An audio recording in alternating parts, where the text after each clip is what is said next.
really want to say to you is, it's easier than you've been making it out to be. But you don't try very hard until you feel desperate. But when you're desperate, then it's a little bit harder, because then you've got all that manifestation that you have to overcome. But it really is an easy thing. These things we know about you. You are source energy in physical bodies, here intending not just occasionally, not just at the basketball game, not just at the football game in the moment of the touchdown of the team that you've bet your money on, not just at those peak moments. You have intended to experience bliss and joy and satisfaction and peacefulness and contentment and invigoration and passion, or some version of all of those things in every moment of every day. You are powerful, genius, brilliant creators, and the source within you is reveling on that wavelength and having those feelings all day, every day. And when you feel less than that, it's only because you're focused in a lesser vibration than you are worthy of, a lesser vibration than you deserve. Life is supposed to be fun. It's supposed to be fun. When you meet people, you're supposed to like them. When you listen to people, you're supposed to find interesting things. In every moment, there is the potential of a succulent, delicious thing occurring in every moment. And if you're not having lots and lots and lots of those moments, it's because you're vibrationally out of whack, and you can do something about it, you see. It's so worth doing something about it. Don't ask anybody to change. Don't ask anything to be different. Don't ask one thing to be different. Just accept, I have the power to feel good anyway. I have the power to feel good, even though my government has lost its mind. I have the power to feel good, even though the weather is not my favorite. I have the power to feel good, even though I have the power to feel good because I choose to, and because the source within me already is there and is rooting for me, is beaming a signal to me. And anything less than that is only because I'm not making the effort to focus myself into the feeling, which is the easiest thing in the world to do. We have enjoyed this interaction more than words can convey. And in fact, we have conveyed to you vibrationally much more than words will ever convey. You can feel our conviction. You can feel our knowing. You know that we know what we know. You know that we mean what we say. You know unequivocally, right here, right now, that you are worthy beings and life is supposed to be good for you. And we are not kidding you when we say we are aware of everything that is important to you, and we are focused with you into the success that you are reaching for. We're just asking you to take the shortcut, the emotional journey. It's the shortcut. Everything is perceptual. And so when your father says that we are locked in to this time-space reality, we say if he understood the variance in the points of view, he would hardly call it locked in. Okay. It only feels locked in because you establish this pattern of thought, which then law of attraction demonstrates to you. So it feels like you're locked in because change comes slow. But the only reason that change comes slow is because you keep thinking about the same things. Again, it's a perceptual thing. We get what he's talking about, this business of past, present, and future. And we would like to say that whether you are thinking about the past, or whether you're thinking about the present, or whether you're thinking about the future, you're doing it all right now. And there's another factor that he hasn't factored into it that matters more than everything else that he's considering, and that is, in this now, while I am considering my past, or while I am focused in my present, or while I in my human body am conjuring or imagining or speculating into the future, the factor that matters most is, what am I doing vibrationally in relationship to that larger I? In other words, what's the source within me thinking about my past while I'm thinking about my past?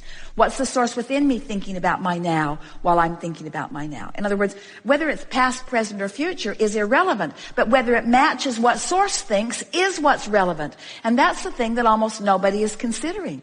When you're thinking about your past and you're remembering being beaten up in the playground, or you're remembering not being honored by someone, or you're remembering feeling vulnerable, or even if you're remembering something that is more positive in nature, the question is, in the memory of it, is this memory of whatever it is I'm focused upon activating a vibration within me that in my powerful now gives me access to the power of now?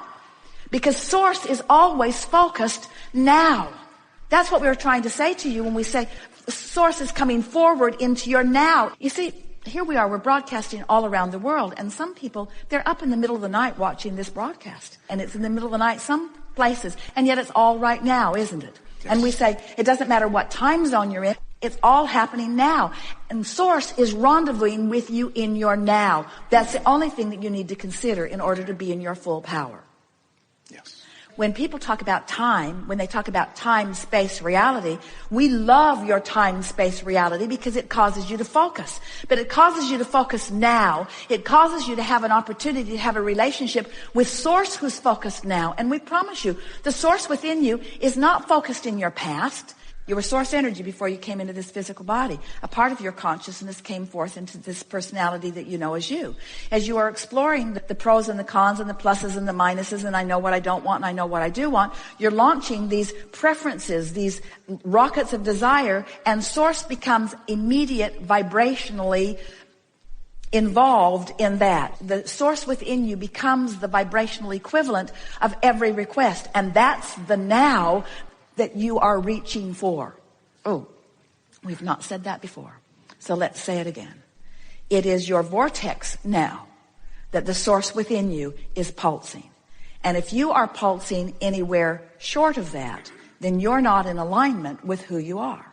So, for example, let's say that in your 20s, something happened and you felt true disempowerment.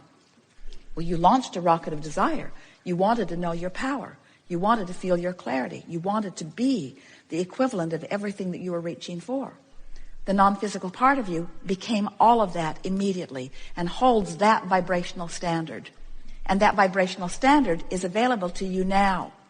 And when you care about how you feel so that you come into alignment with that happy feeling, now you are in your now, vibrationally being all that you have become, and anything less than that is what negative emotion feels like. So your father is asking a very powerful question here, isn't he? He's wanting to know, how can I be in the past and the present and the future all at once? And we say, you cannot, nor was it ever your quest. In other words, what you wanted to be was fully present in your now, and you can only do what you can do. In other words, if you're not tapped in, tuned in, turned on to the Source within you, so what? You are where you are, and where you are is the beginning of the journey. So let's say you're in the middle of contrast. You're in the middle of something really not wanted, and you're launching these rockets. Well, these rockets mean that the Source within you has become this weller being, or this more prosperous being, or this more clear-minded being. And if you don't forget, if you always remember that now that non-physical part of you has become it and is expressing it to you here, and in this moment you're doing your best to feel as you can feel right here and now, then isn't all of that going to come full circle into your now? And isn't your empowerment going to return? Or isn't your prosperity going to return? Doesn't it have to be once you get that into proper place? So, start again. Abraham. So there's the past, and there's the present, and there's the future. And we say, really, there's only now. In the now you can be thinking about the past, you can be thinking about the present, you can be speculating or thinking about the future, but you're doing it all right now. And the big question is, while I'm doing any of those things now, what's my inner being doing about the thing that I'm doing right here and now? So as I'm thinking about my past and remembering getting beat up on the playground and resenting that rotten kid who beat me up that year and the next year and the next year and the next year and the next year, and I've hated him ever since. Ooh, I have so much resentment about all of that. As I'm thinking about that now, the only question worth asking is, what's my inner being thinking about that right now? Because remember, your inner being is focused where you're focused. The question is my inner being in agreement with the way I am focusing? And when I'm full of resentment, what does that tell you? What's the clue? My inner being is not in agreement with my assessment of what happened. Well, is my inner being stupid? I remember it clearly. I was there. Why is my inner being trying to make sunshine out of something that was so rotten? And we say, because your inner being knew that in that contrast you were launching rockets, and your inner being immediately became the vibrational equivalent. Your inner being took the bounce. Your inner being received the gift. Your inner being received the expansion. Your inner being lived what you intended to live through the process, and your inner being remembers it all, All right, so that's what making peace with something is. It's that even though it was something unwanted, there was value that came from it, which I have the ability to focus upon right now. So if I want to be in alignment with the source within me, and I'm going to insist on thinking about the past, then I have to find a way of thinking about the past that matches the way my inner being thinks about the past. And my inner being revels in every piece of life experience that I have lived because it contributed to this vortex version that my inner being is now living fully. Are you with us so far? So now let's take another run at it. So everything that I lived in my past, or even in my present, is causing an expansion of me for which the source within me is joyful. So if I just keep remembering that when I'm focused upon past, present, or future, that what I'm really wanting to pay attention to is whether I'm in alignment with my source, who is focused upon past, present, and future, but focused upon it in a way that's helpful. If I care about how I feel, then I am able to come into full alignment with who I am. And that is what utilizing the power of now is. In other words, you're not really utilizing the power of now if you've got yourself pinched off from the larger part of you who is utilizing the power of right now. You get what we're talking about? You are source energy who loves. In a moment that you're not loving, whether you're not loving about something that happened in the past, or whether you're not loving about something that happened just now, or whether you're not loving about something that you're worried about, if you're not loving, then you are not allowing yourself to live as you have intended to live. And it's that deprivation that equals negative emotion every single time. So why do we call it the past? Well, because it was before now. And why do we call it the future? Well, because it's after now. But isn't it a continuum? And is there really anything other than now? Do you agree with that? Is there anything other than now? So if there isn't anything other than now, then what could we speculate? In other words, in the same way that a very intelligent person is asking a very important question about past, present, and future, which we've totally disregarded because it's utterly irrelevant. Because we're doing it all now. We're doing it all now. We're doing it all now. We're doing it all now. We're doing it all now. We're doing it all now. So past, present, and future is irrelevant. We're doing it all now. We're doing it all now. We're doing it all now. So past, present, and future is irrelevant. We're doing it all now. We're doing it all now. We're doing it all now. We're doing it all now. There it went again. We're doing it again. We're doing it now. Now. Are you convinced yet? We can keep going if you haven't gotten this yet. We're doing it now. We're doing it now. So past, present, or future is irrelevant. It's irrelevant. You agree? It's irrelevant. Say it. It's irrelevant. It's irrelevant. It doesn't matter. It's all now. So what is relevant? What is the only thing that is relevant in this all-powerful now? What's the only thing that's relevant? Now. Am I in alignment with my source? Am I reveling? Am I resonating? Am I vibrating up to speed with who my source is? That's the only thing that is relevant. And how do you know the answer to that? By the way you feel.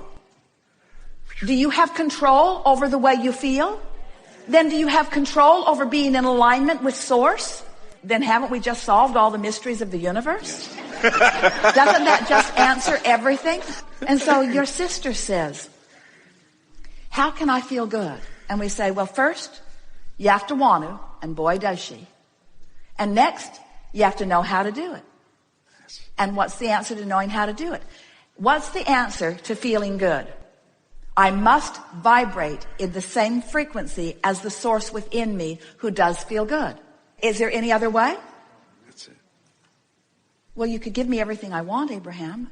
Everything I want would make me feel good. And we say, only because in the lazy man's way to feeling good, you're observing what feels good and therefore you do. But what if you can't control the conditions, which no one can? You're really in a bind, aren't you? You want to feel good more than life itself because it is life itself. Because if you don't feel good, you've deprived yourself of the majority of your life. So you want to feel good more than life itself. And if you believe you have to control the conditions in order to feel good, then you're done. Then you're sunk. But if you get it, that you have the ability to feel good because you know about the existence of your inner being, you know about the frequency of your inner being, you know about the validity of the emotions within you, and you know that you can find a thought that will cause a feeling to improve. Now, you are powerful. You are never powerless again. Now, you never have to feel bad again, and you don't need cocaine. You never have to feel bad again.